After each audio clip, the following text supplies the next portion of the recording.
You know, I'm actually considering making this more of a regular series, considering there is some mangas that I own that I'm not planning on reviewing right now. Berserk was one of them. It is not complete. It might never be complete. Today's manga is complete, but I haven't reviewed the former parts. And there is other mangas that I'm not sure I will dedicate a whole video with a lot of manuscript and editing and such to review and just give my thoughts when I actually read it for the first time. We'll see, but the manga I'm talking about today, and you have already read the title of the video and seen the thumbnail, but oh boy.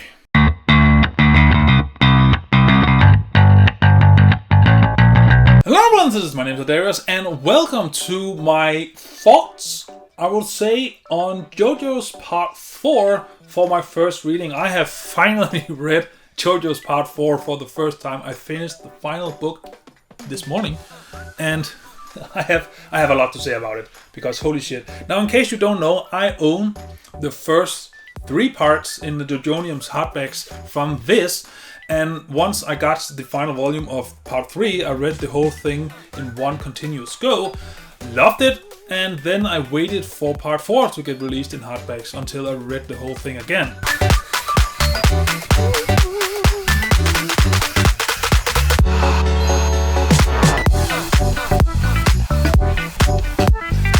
Or not the whole thing, I only read part 4. And now I have to remember back on how part 1, 2 and 3 was, because it's been a couple of years since I read those. Actually, I haven't read them since part 4 started coming out. But anywho, I have a lot to say and a lot to talk about, so let's jump right into it. First things first. One thing that struck me, there was a lot of things I noticed, but the first thing I actually noticed was the quality of writing was better in here than it was in part 1, 2 and 3. And I don't know, is it because that Araki has finally found out what his writing style would be, especially considering stands and battles. Since he was no longer doing the whole Hammond thing, but in part 3 he was doing the stands, but it was still new and he still had to figure out what he wanted to do with stands moving forward. In here, everything is more tightly written to an extent. But even though that you get to know Josuke a lot, I still don't feel like I know him that much. I only know him from some of the interactions he has with his friends and to some extent his family, but there's a lot of things that is left to be desired. Because, for example, Josuke and Joseph's relationship is not explored that much. There are a few chapters in here dedicated to that, but there's a lot left to be desired in here.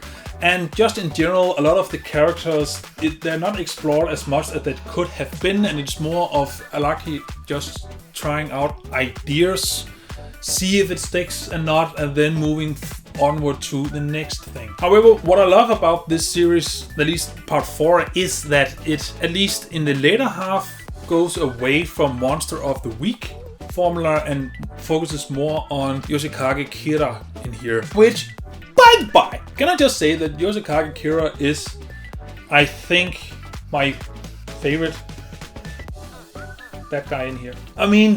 There's still Dio, because, fucking Dio, but Yoshikage Kira is just different. He hits different. And I just love the confinement of everything taking place in Morio. This one relatively small city where this killer has been killing for 15 years unnoticed, and now they have to find him, and I'm gonna get back to that later on because I have something to say about it, positive things though.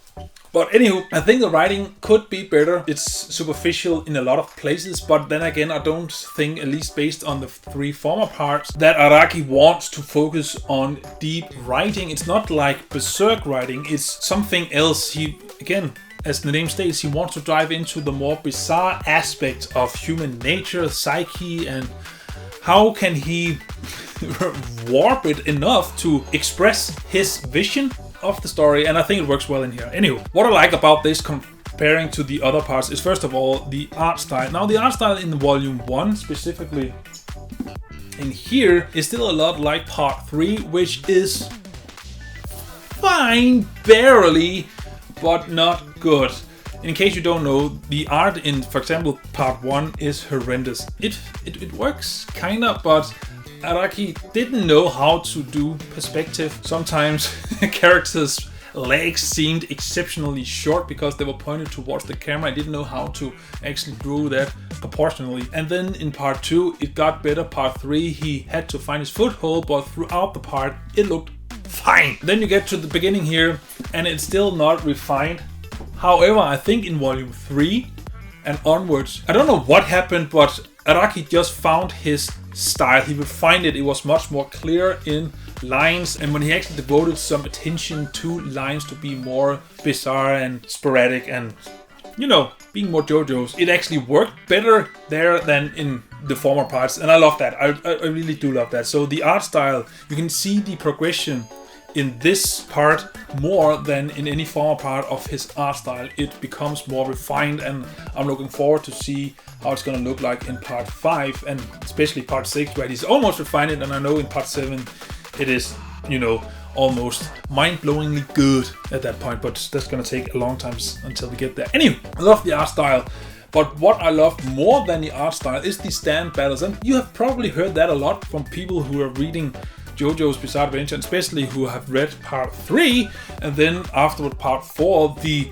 culture shock you experience in there, because in part 3 it was, again, it seems like Araki didn't know how to use stands at that point. The stands were very basic. It was like, I have a stand, it can punch fucking hard. I have a stand, it could shoot fire, and then the battles are, I'm trying to shoot fire at you and I'm trying to punch you in the face, and that's basically it. There was no creativity in those battles. I mean, to some extent they are still fine to read and the stands are, you know, diverse, but they're not as quirky and as strategy based as in here. The only real strategy battle I thought in part 3 that was a standout was the final battle against Dio.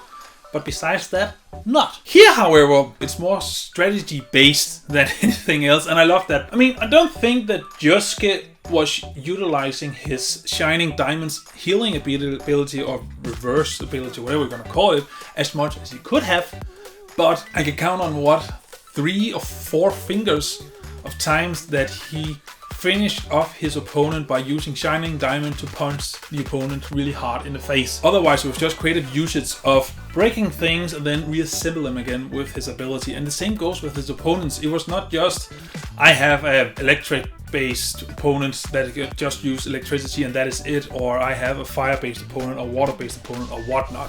No, it was more abstract, and then the opponent had to you know, utilize that ability in a creative way to actually get an advantage over their opponent. That was awesome in here, and there's a lot of enemies in here with stance abilities where you're like, that is not powerful, but then they use it in a very interesting creative way that you did not think about, and that made them extremely powerful and dangerous. I love it. For example, air bubbles. Are they dangerous? Yes, they are. They are extremely dangerous. Or how about not an oil rig, but, you know, a tower for power lines? How about that? Is that dangerous? I mean, it's pretty static, but then Araki comes around and he makes it. He makes it so. Anywho, I'm kind of rambling here, but all I wanted to say is the battles are so much, they're infinitely better in here than they are in part 3. And again, it's not to say that the battles in part 3 are boring. They are just very standard in it is more powerful based than in here, where in here he takes more of a chance with the abilities to make them more weird, unique, and situation based, but he then utilizes it in a more creative, interesting, and often more dangerous way. And I love that, because it is more interesting battles to see than what the 3 parts beforehand had. But I also want to jump back to the story structure in here, because in the former, it's kind of hard to me to kind of put this against part 3, because part 3 had a definitive goal from the get-go. They're gonna have to go chase down Dio in Egypt and nuke him, you know, because Jotoro's mother and all that. That made sense. It also made you feel like you were going with these friends on an adventure, and I love that. That was a great thing, and again, the final battle was awesome, and the whole theme for the stands and what they were based around with these tarot cards or whatever they're called. I like that. Whereas in here, for the first, I think third almost if not more, at least more than the first 3 volumes in this Viz collection. You don't have a main baddie, you have an idea of what the main baddie is surrounding this Stand era and Okuyasu's, brother and all that. You think that is the main thing, and then it's just take this brilliant turn out of nowhere. And let me just say, I knew about Yoshikage Kira before I went into reading this. I tried to stay away from spoilers as much as possible, but I still knew about Yoshikage Kira. And then out of nowhere, it does this one thing, and it just hits me. Holy shit, we are setting up Kira right now. And then from there, it more or less focuses on him and his murder spree and how they're gonna find him. And then he does this one thing that makes the situation even more desperate. I love the setting, I love the writing in there, and it felt more focused. And I also love the fact that it focused more on the secondary character than it did in the former parts. Especially Koichi is a standout in here. I love him, I loved his development, especially his stand, because I think his stand is the only one we see him getting it, learn how to use it, and then it evolves and becomes more strong. I love that. However, it does also feel like a lot of story points or ideas that Araki he wanted to explore got left out because he, I guess, wanted to focus on Kira in the end. He wanted to wrap up that part and kind of see if he could make the story come full circle and such. With some missteps, because I don't think that the ending was as good as it could have been. Now, Jojo is infamous, at least the first 4 parts I can say now, is infamous of wrapping up fucking quickly. I mean, the last chapter is like, we're gonna dispose of the bad guy, we're gonna say our goodbyes to our friends, and then we're gonna, go separate ways and maybe not set up the next part. And that is it. And the same in here, so you kind of don't even have time to say goodbye and wrap up other storylines. They'll just, it happened, so yay! And I'm not a big fan of that. I think another chapter would have been better to just wrap things up. But that's besides the point. It doesn't diminish the story at all. I still love the story. And one thing I want to focus on, which I talked about earlier, is this volume right here. Volume 9 of part 4 is, without a doubt, the best volume in the whole series. And this is 2-ish in 1. I think it's almost 3 in 1, but it's thick as fuck. But volume 9 of the Viz hardcovers is the most tense volume in the whole Jojo Bizarre Adventure series up until now. I mean, volume 10 in part 3, which was surrounding Dio, the whole battle with Dio and all, was tense as fuck. But this one, in case you don't know, but you have read the story, it begins with Bites the Dust, and then it continues until the very end of part 4, and holy shit. I couldn't put the book down. The former books was fine, because it has like 4 to 6 chapters of a given stand battle, and that was it, and those stand battle was fine. But this first half of the book is Bite the Dust, and then the second half is the fight with Kira, and Jesus Christ, it was so unpredictable, and the fight with everything was perfectly written. It is without a doubt the best stand battle at least. Battle in Jojo's Bizarre Adventure up until now, in my opinion. I think it beats the fight with Dio, but it was a different fight. And the Dio fight was also extremely tense and nerve-wracking and all that, but I think this one is better because it's kind of built up in 2 halves, with first the Bite the Dust and then just, fight against Kira. But Jesus Christ. And I love the wrap up of that fight. It was fantastic, and it kept you guessing from start to finish. How are they gonna get out of this? And you have no idea. I mean, I can't speak for everyone. You had no. Me, however, I knew. No, I had no idea how they were gonna get out of that battle. How they're gonna win. How they're even gonna, stop him. But Jesus. And it was actually after I read the final book that I knew I had to talk about this, because a lot of people are talking about, Stone Ocean, and more importantly, Steel Ball Run as the pinnacle of Jojo's Bizarre Adventure. But I still think that you shouldn't sleep on the first 4 parts. A lot of people skip part 1 because it is short, it is simple, it is not as entertaining and engaging as everything else. And I understand that, but I also think that it is the perfect jumping off point, an introduction to Jojo's Bizarre Adventure, because it is before it gets too bizarre and too its own entity in the mangaverse. It is still extremely short, and then you have the second part, which is starting to introduce more strategies into the battles, and then you have the third part that introduces the concept of stands in a simplistic way. Every stand is stupidly simple. It is, I can do this one destructive thing and that is it. And then you get to part 4 where it then introduces unique stand powers. It is not battle focused, and then it's up to the stand user to try and utilize it in a battle aspect. And then from then on we have the next one, is part 5, Golden Wind, which I'm looking forward to. However, I'm not sure I'm gonna wait until all of it is released in the hardcovers. I think I'm gonna wait until the first volume is, because I'm gonna get that very soon, and then from there on I'm gonna, read ahead but still keep collecting it.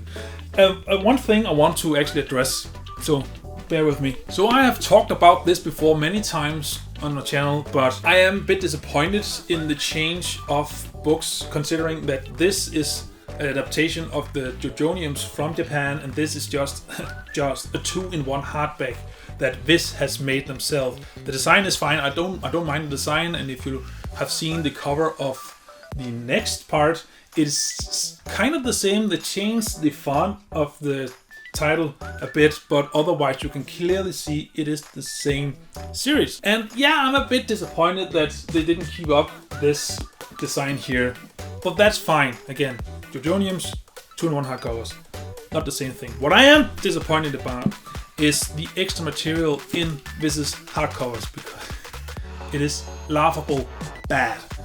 In here, when you get to the end, you get to some author commentary. Araki, he gives some background info on either ideas, concepts, or character designs in that part, which is awesome. I love that. That makes this a great edition, almost deluxe edition, collector's edition. I love that. Whereas when you look at part 4, and I'm guessing part 5 is going to be the same, the author commentary in the back has fuck all to do with JoJo's. It is Araki going on about either some person he met, or a situation he was in, or food, or hobby, or movie he saw, whatever. I mean, it is fine to get some insight on the author, but I wanted his insight on the part. And I mean, I haven't checked, but I'm pretty sure there is a lot of interviews out there where he gives some information, background information on the part, which would have been nice to have summed up in here instead of just Araki talking about, I don't know, his odd neighbors or something like that. Even though that is fine, it is still making it lackluster, and you wonder why even put it in here if you did not have any extra commentary about the part. The only one I actually think was kind of worth it was the author commentary in the end of volume 9, because he actually dove into some questions he had gotten from fans regarding the stand enemies in part 4, where people apparently have told him or wrote him that they think that the enemies were weak, and he then gave his reasons for why that might seem so. I like that because it has something to do with the series that I was actually reading, whereas everything else was just some info about him. It's cool, but not really that relevant. Now I could talk a lot more about JoJo's part 4, because it is definitely my favorite right now. Shortly followed by 3, because 3 was... I mean, 3 suffered for 2 things specifically. It suffered for Monster of the Week, because it kept that going all the way through until the end. And also the simplistic stand battles. Whereas this one doesn't have that as much, but you also feel like there's very few characters, like Yoshikage and Koichi is the only really ones in the main group that gets developed, and everyone else is just kind of put to the sideline. That is a bit bummer. Oh, speaking of the group, I was afraid when I started reading this that since we put Jojo back into the fold, that he was gonna be overshadowing Josuke, but luckily he didn't. He was very sparingly used. He was used efficiently. He was used when it made sense, and otherwise the other ones got a chance to shine. I like that. So, anywho, well, that is basically it. I could talk all day about JoJo's part 4. It is JoJo's. If you haven't read it, start it. And in case you're wondering, where should you start reading? This one right here. Start there and go from there. You will not be disappointed. So, Jojo's part 4. 3, 2, 1. Have you read them? What do you think about it? And do you agree or disagree with my hot take on it? It will be a long time until I get to talk about part 5, because I won't do it until everything is out. But anyway, what do you think? Comment over me your thoughts, and as always, until I see you in the next video, remember to stay awesome. See ya! Jesus, it's hot in here. I am sweating balls. Holy shit.